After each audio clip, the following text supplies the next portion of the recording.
Ladies and gentlemen, you are watching yet another episode of Eric Lima Shenanigans of 1977. It's Tuesday night, and you know what that means. It's time for your WWE NXT Event Center report. And now here is the man to bring you that report, Mr. Eric M. Lima.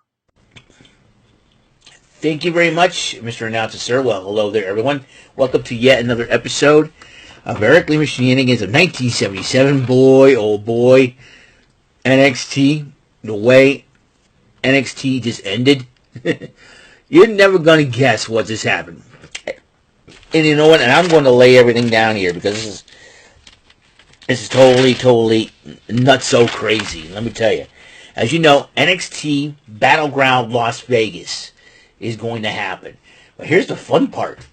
Heat Wave is not that around. That's just running around the corner after that. So not only we got Julia coming in, and that's going to be pretty soon, but you just got it gets more interesting. Let's say this. Noam Dar was supposedly attacked backstage. Wait a minute. Everybody thought Trick Williams or Javon Evans attacked them. I am just stunned.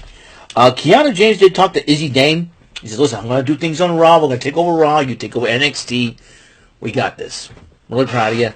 Go get him. So they had the first North American Women's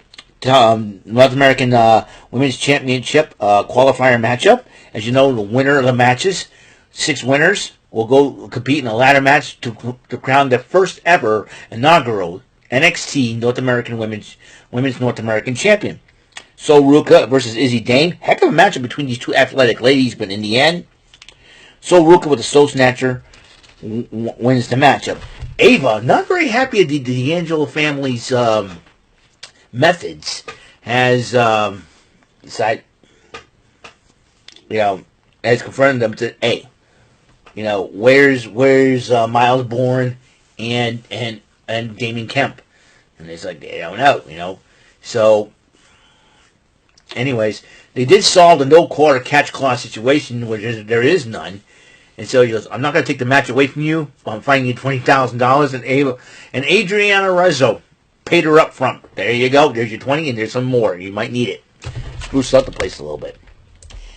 Then Brinley Reese, Idris Inofe, and Malik Blade were talking about that match, but Idris Inofe is getting superstitious ever since his mirror got broken. So he's holding a rabbit's foot and all that. So then Sarah Schreiber was interviewing Shayna Baszler and Lola Vice. They were talking about who they think Roxanne Perez will defend the NXT Women's Championship against next.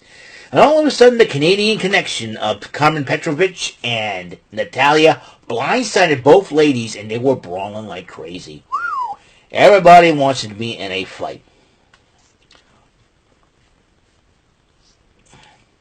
Idris Inofe and Malik Blade is going up against OTM in a matchup. Meanwhile, Brinley Reese and Jada Parker during this matchup decided to brawl at ringside. So,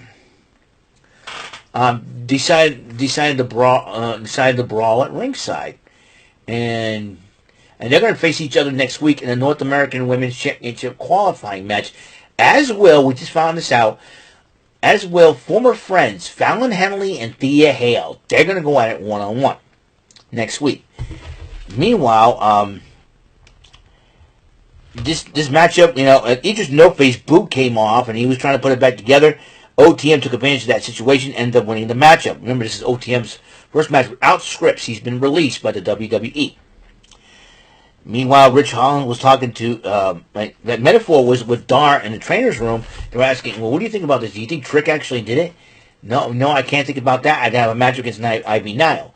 Meanwhile, Rich Holland was talking to Nathan Frazier and Axiom and giving them props about being tag team champions. So the Good Brothers, Luke Gallows and Carl Anderson, decided to mimic Rich Holland. He said, you can go get yourself a partner, we'll team up. Rich has no friends. And that's what he said.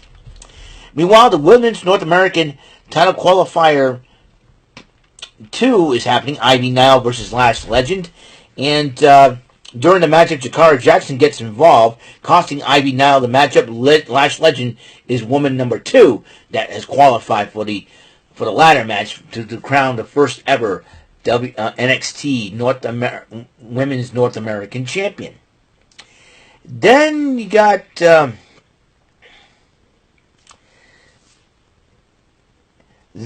Sarah Schreiber and interviewing Javon Evans, asking him about the attack, because I never did that, neither would Trick, but I'll deal with Oro Mensah in the ring. Meanwhile, Carly Bright, who tried to break up the brawl between Lola Vice and Carmen Petrovic, talked to Ava, says, I want a match against Lola Vice tonight. And Ava's like, no, but please, I want this match. And then Ava goes, you got it. So they have the matchup. Meanwhile, Tatum Paxley was peeking in from Ava's office. I think Tatum Paxley, the way she's been acting, she should have joined this new version of the Wyatt family. Bring her up to the main roster. Meanwhile, Javon Evans and Oro Mensah was a heck of a matchup. But during the matchup, Trick Williams was appearing during the matchup when Lash Legend was about to hand Oro Mensah a chair, and Trick Williams caught her with the chair and put it down, and I don't know, there's something going on between Trick and Lash, let me tell you. And I know they're dating in real life, but come on now, this is really crazy.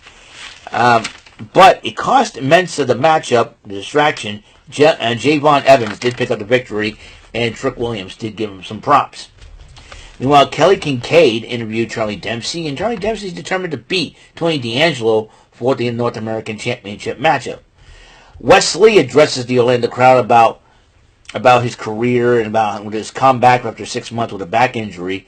Obafemi interrupts Lee and said, hey, got a lot of respect for you. I'm giving you flowers, but if you want to face me, prove it. You'll get a shot. Ivar comes out, interrupting Lee and Femi. He knows how Lee feels. He's been through the same thing. And he says he wants a shot at the North American title. But then here comes Josh Briggs, who says he wants a shot at the North American title. And Obafemi goes, Wesley suggested a fatal four-way. Josh Briggs thought that was a good idea. He says, you know what? You three fight it up. Whoever wins will face me. So that match is happening. Meanwhile, Kelly Kincaid interviews Rich Holland, and then Chase U interrupts and says, hey, Andre Chase says, hey, I got you a partner. Riley Osborne will team up with you. Rich Holland says, thank you, man. We'll make this work. Then there's someone sleeping promo, and the alarm clock rings. I think there's only one person that I know that has that, none other than Miss Wendy Chu. And that means she's making a return to NXT. Lexis King was talking to somebody in the NXT locker room, and then Jasmine Nix comes out, hey, let's sign a card for JC Jane. JC card for JC Jane. All the others walk out. Lexis King says, you know what? I'll do it. And he signed to Jackie. I mean, he's got a thing for Jackie Redmond. I mean, I don't know. But Jasmine Nix says he's an idiot. Well, Jasmine Nix. Yeah. And Lexis King, it's JC, not Jackie. Whatever. So, anyways, they had the tag team matchup, Rich Holland and Riley Osborne versus the Good Brothers, and the Good Brothers ended up winning the matchup, and looks like Rich Holland was trying to say, hey, what's going on? Commercial break. After the commercial break, Carly Bright went one-on-one with Lola Vice. They had a little video montage promo for Carly Bright beforehand. And Lola Vice ended up winning the matchup. But then Natalia and Carmen Petrovic decided to continue the brawl after the matchup. But then Natalia, because I thought you were the baddest woman on the planet, and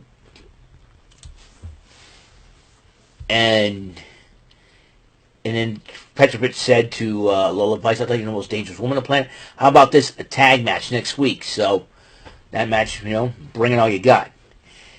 Now Riley Osborne came up to apologize to Rich Holland for the loss. Rich Holland says, hey, no sweat. It's a communication problem. It's a mistake. Everybody has them. Hey, listen, we'll work things out. And then they send him off one step at a time. Thea Hale believes in him.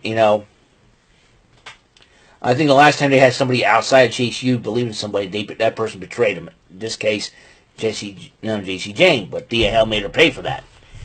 But then the Heritage Cup title was on the line. Now you notice that Mike Rome, Mike Rome is now the new NXT announcer, while Alicia Taylor and Samantha Urban are taking over. Samantha Urban taking over Raw, Alicia Taylor taking over SmackDown.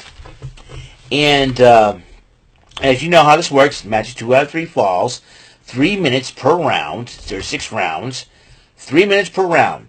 Once a fall occurs, the round ends. The match ends on a knockout or DQ.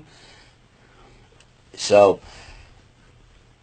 and all that good stuff. And but Tony D'Angelo took the first fall. Second fall was very close, but took the first fall in the first round. Second round, nobody won. Charlie Dempsey tied it up in the third round. Fourth round, nobody. It was this close. But then round 5, ladies and gentlemen, we have a brand new Heritage Cup champion, Tony D'Angelo. That's right. But there was something going on in the back. And Vic Joe's like, something's going on in the back, right? Wesley got laid out. Josh Briggs got laid out. And Ivar got laid out. Ladies and gentlemen, guess who's back? Gallus. And I can only guess that Noam Dar was attacked for one reason. And I think I know why Gallus did that. They want title shots. You didn't think that was going to happen. The Coffee Brothers and Wolfgang. Where the heck has Gallus been? That's what I want to know. Where the heck has Gallus been? It's a shock. And that means, if I were Noam Dar, I would apologize to Trick Williams and Javon Evans for accusing them of attacking him. That I know but then again, would Gallus turn on their fellow countrymen?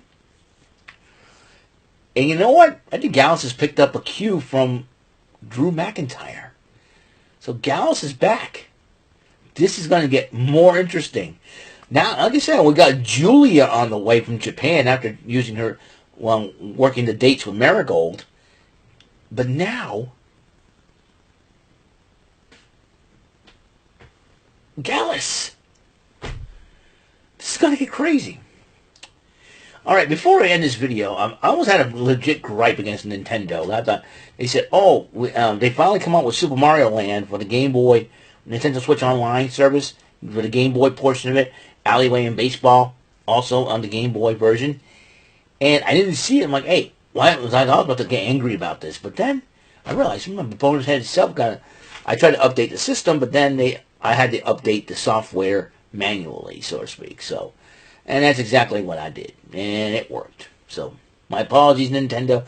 I deleted all the comments and everything else. So, thank God about that. So, I guess I need to find another subject to talk about for my rant and rave, because that was going to be my topic for rant and rave. But since I got that figured out, I'll figure another. I'll figure another topic. No big deal. So, that's all the time we have on the show. NXT Gallus is back. Crazy. Anyways, Gallus has made their return. So we'll see what happens. So I will see you guys later. You guys have a wonderful day. Tomorrow we'll spin the One-Armed Bandit against that Rotten Devil and the Joker's Wild. And AEW Dynamite with one of my matches featured. My fantasy matchup is now becoming a reality, as Timeless Toni Storm, the AEW Women's World Champion, will go one-on-one in a grudge match against Harley Cameron. Two of my favorite Aussie ladies. Yeah, my top 2, if I had a top 5 favorite Australian wrestling women, Toni Storm and Harley Cameron, top 2. Rhea Ripley is a third. She's nice and all, but Toni Storm and Harley Cameron. That's all I'm going to say. So, I put a smile on my face. So, thank you guys for tuning in, and I will see you in the next episode. Until that next episode comes rolling around, Mr. Announcer, take us home. That is all for today's episode. This is your announcer speaking for Eric Lima Shenanigans of 1977. A Big Beefy E, do it for Bob Saget Productions, and in association with Raven Bofa Telepictures and Distribution. Thank you for watching today's episode. Tune in next time for another episode of Eric Lima Shenanigans of 1977. Goodbye for now.